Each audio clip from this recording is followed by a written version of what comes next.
நாம் படத்தில் பார்ப்பது போல் பழம் கிடைக்காத கோபத்தில் முருகன் பழனிக்கு சென்று விடவில்லை.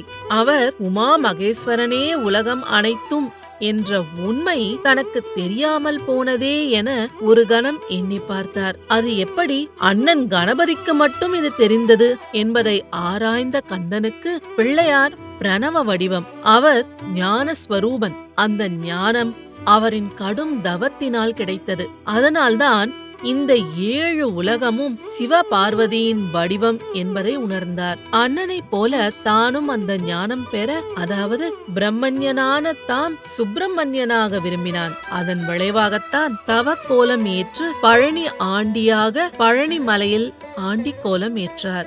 இப்படி அண்ணன் கணபதியைப் போல தானும் தவம் இயற்றி ஞானத்தை பெற ஞானஸ்கந்தனாக பழனியில் காட்சியளிக்கிறார். ஞானத்தை பெறவும் அதை காக்கவும் எடுத்துக்கொண்ட